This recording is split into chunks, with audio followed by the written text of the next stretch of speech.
السلام علیکم ناظرین، میں ہوں صہیب یونس۔ ناظرین، مچ میں جو خوفناک واقعہ ہوا تھا اس کی وجہ سے شہداء کے لوکین نے دھرنا دیا ہوا تھا، اور اس کے ساتھ ساتھ انہوں نے حکومت سے کچھ مطالبات بھی رکھے تھے۔ وہ مطالبات کون کون سے تھے آج میں اپنی اس ویڈیو میں اسی پر بات کرنے جا رہا ہوں۔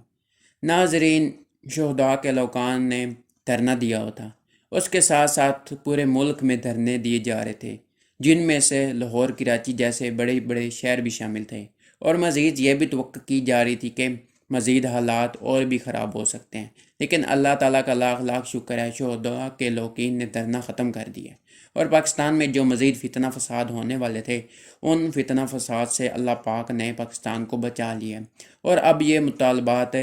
حکومت پاکستان نے منظور کر لیے ہیں، اور اب یہ مطالبات کون کون سے تھے اسی پر بات کرنے جا رہا ہوں۔ ناظرین، ہزارہ برادری نے حکومت کے سامنے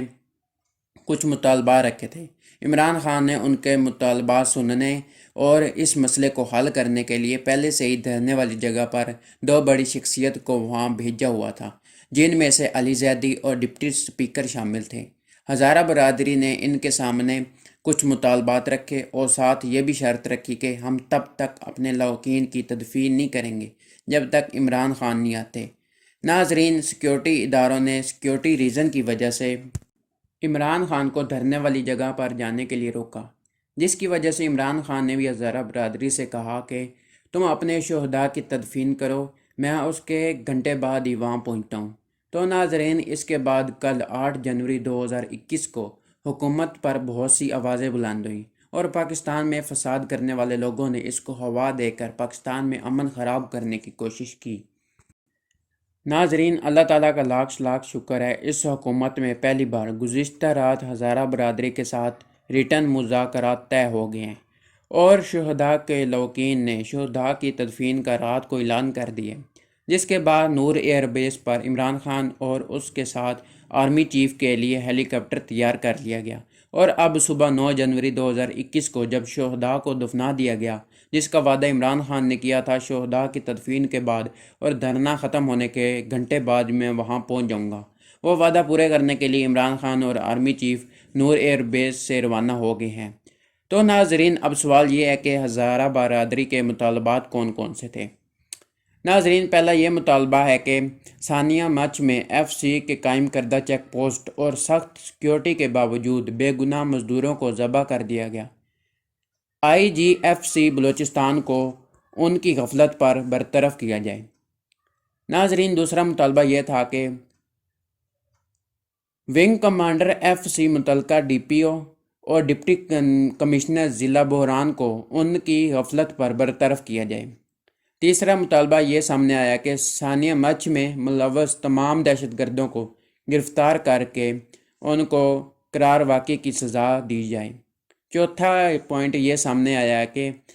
پچھلے تمام گزشتہ سانحات میں ملوث دہشت گردوں کو تختہ دار پر لٹکا دیا جائے، اس کا نوٹیفیکیشن ابھی جاری کیا جائے۔ اور پانچواں یہ پوائنٹ سامنے آیا کہ ایک کمیٹی کا قیام کیا جائے جس کے اراکین کی سلیکشن دھرنا کمیٹی یا شہداء کمیٹی کرے گی۔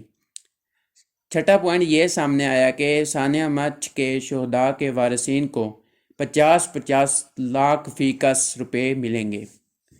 اور ناظرین، ساتواں پوائنٹ یہ سامنے آیا کہ تمام لاپتہ شیعہ افراد کو جلد از جلد بازیاب کروایا جائے، اگر ان میں کوئی ملزم ہے اس کو عدالت میں پیش کیا جائے۔ اور آٹھواں پوائنٹ یہ سامنے آیا کہ لوگ بہت سے اعتراف بھی کر رہے ہیں اس پر، وہ یہ ہے کہ ثانیہ علی آباد کے بعد 9 بے گناہ کم سن بچوں اور نوجوانوں کو بغیر ثبوت کے گرفتار کیا گیا ہے، انہیں فی الحال ابھی رہا کیا جائے۔ ناظرین، مطالبات میں 9واں پوائنٹ یہ سامنے آیا کہ کوئٹہ، کراچی اور دیگر روٹ سمیت مسافروں اور مزدوروں کے تحفظ کو یقینی بنایا جائے۔ ناظرین، 10واں پوائنٹ یہ ہے کہ ہزارہ برادری کے آئی ڈی کارڈ کو بلاک کیا جاتا ہے، تمام شناختی کارڈ کے بلاک ہونے کو ختم کیا جائے۔ تو ناظرین، یہ ہزارہ برادری کے مطالبات تھے، جس کے بعد جو افسران اس میں ملوث ہیں ان کے خلاف ایکشن لیا جائے گا، جو گلٹی ہوگا اس کے خلاف کارروائی ہوگی۔ اور یہ بھی بتایا گیا ہے کہ ایک کمیشن بن گیا ہے جس میں تمام ڈپارٹمنٹ تحقیقات کریں گے، اور ناظرین یہ جو آئی ڈی کارڈ کا ایشو ہے، میں اس پر بھی بات کرتا چلوں کہ ہزارہ برادری میں بہت ساری تعداد پاکستانی ہیں اور اس میں بہت بڑی تعداد افغانستان بھی ہے۔ اس کی وجہ سے ان کے آئی ڈی کارڈ کا ایشو آتا رہتا ہے۔ اس مطالبے کو بھی سوشل میڈیا پر بہت بڑی تنقید کی جا رہی ہے۔ اس کے بعد حکومت کی طرف سے کہا گیا ہے جو ڈائریکٹر نادرہ بلوچستان کوئٹہ ہیں وہ ایک کمیٹی بنائیں اور ان کے تمام مسائل کو حل کریں۔ تو ناظرین یہ وہ مطالبات ہیں جو ہزارہ برادری کی طرف سے سامنے آئے ہیں، جن کو حکومت نے مان لیا ہے، اور جس کے بعد دھرنے ختم ہونے کے بعد 9 جنوری کو عمران خان اور ان کے ساتھ آرمی چیف کوئٹہ کے دورے پر روانہ ہو گئے ہیں۔ ناظرین اس کے ساتھ ساتھ میں پی ڈی ایم کا بھی ذکر کرتا چلوں۔ پی ڈی ایم نے اس واقعے کو بھی ہاتھ سے نہیں جانے دیا۔ مریم نواز نے دھرنے کی جگہ کا دورہ کیا اور پریس کانفرنس کرتے ہوئے کہا اگر 100 دن بھی دھرنا دینا پڑے ہم دیں گے۔ ناظرین یہ وہ بات کر رہے ہیں جنہوں نے خود احتساب سے بچنے کے لیے اپنی ماں کو ٹی سی ایس کروا دیا تھا، اور اس کے بعد پی ڈی ایم کی طرف سے یہ بات بھی سامنے آئی کہ نواز شریف یہ چاہتے ہیں پورے ملک میں شہداء کے لیے دھرنے دیے جائیں اور شہداء کے لوکین کے غم میں برابر کے شریک ہوں، جس کی وجہ سے نواز شریف نے مولانا فضل الرحمان سے بات کی۔ ناظرین 8 جنوری 2021 کو مچ کے واقعہ پر مریم نواز میڈیا کانفرنس کر رہی تھی، جس پر ایک صحافی نے مریم نواز سے سوال کیا نواز شریف کے دور میں ماڈل ٹاؤن میں 14 اور ہزارہ برادری کے 400 افراد قتل ہوئے، آپ یا نواز شریف کتنی بار ان سے ملنے گئی؟ تو ناظرین اس سوال پر مریم نواز نے کوئی جواب نہیں دیا اور آگے سے کہا کہ میں اس کا سوال کے جوابات مزید نہیں دوں گی۔ اس بات پر مریم نواز پیچھے ہٹ گئیں اور احسن اقبال کو آگے کر دیا۔ اور دوسری طرف ناظرین یہ لوگ مچ میں جا کے ڈرامے کر رہے ہیں، اور افسوس کی بات ہے کہ یہ لوگ معصوم جانوں پر بھی سیاست کر رہے ہیں۔ انہوں نے اپنی ماں کو میت کو ٹی سی ایس کروا دیا تھا، لیکن مچ میں جا کر عمران خان کی سیاست کے خلاف بولنے کے لیے 100 دن کا دھرنے کا بھی مطالبہ کر رہے ہیں۔ تو ناظرین آج افسوس کے ساتھ یہ بات کہنی پڑ رہی ہے کہ یہ لوگ اس واقعے پر بھی سیاست کر رہے ہیں کہ ہم کسی نہ کسی طرح اپنی سیاست چمکاتے رہیں اور عمران خان کی حکومت گھر چلی جائے اور ہم کسی طرح بچ جائیں۔ تو ناظرین آخر میں اس بات کا ذکر کرتا چلوں کہ لوگ یہ سوال کر رہے ہیں کہ عمران خان پر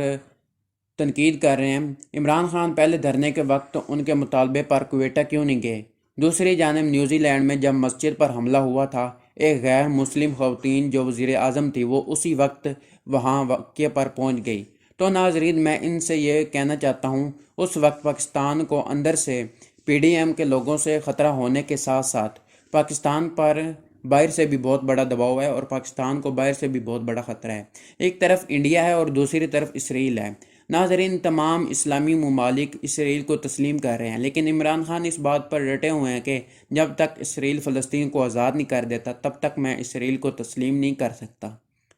ناظرین اس وجہ سے وہ پاکستان میں ایسے واقعات کروا کر انڈیا اور اسرائیل پاکستان کو کمزور کرنے کی کوشش کر رہے ہیں۔ سیکیورٹی ادارے عمران خان کو دھرنے میں جانے کی اس وجہ سے اجازت نہیں دے رہے تھے، اسی لیے عمران خان سیکیورٹی اداروں کے کہنے پر ہزارہ برادری سے مطالبہ کر رہے تھے کہ آج ہی دھرنا ختم کرو، میں آج ہی وہاں جاؤں گا۔ ناظرین اس کے ساتھ میں آپ کو بتاتا چلوں جب بے نظیر کی شہادت ہوئی تھی تب آئی ایس آئی نے پہلے ہی شہید بے نظیر بھٹو کو منع کر دیا تھا کہ جلسے میں نہ جاؤ، کچھ بھی ہو سکتا ہے، لیکن بے نظیر بھٹو نے ان کی کوئی بات نہیں سنی اور اگلے دن جلسے میں آ گئے۔ پھر کیا ہوا آپ کے سب سامنے ہے، لیکن اللہ تعالیٰ کا لاکھ لاکھ شکر ہے یہ مسئلہ حل ہوا اور ہزارہ برادری کے حکومت کے ساتھ مذاکرات طے ہو گئے ہیں اور پاکستان کو اللہ تعالیٰ نے بڑی مصیبت سے بچا لی ہے اور ایک دفعہ پھر سے عمران خان کی فتح ہوئی ہے۔ یہ جو پی ڈی ایم والے ملک میں دھرنوں کا پلان بنا رہے تھے اور ملک میں امن خراب کرنے کی کوشش ہی کر رہے تھے، اللہ تعالیٰ نے پاکستان کو اس سے بچا لیا ہے اور اللہ تعالیٰ نے عمران خان کو کامیابی دی ہے اور پاکستان میں بڑے واقعے ہونے سے بچا لیے ہے۔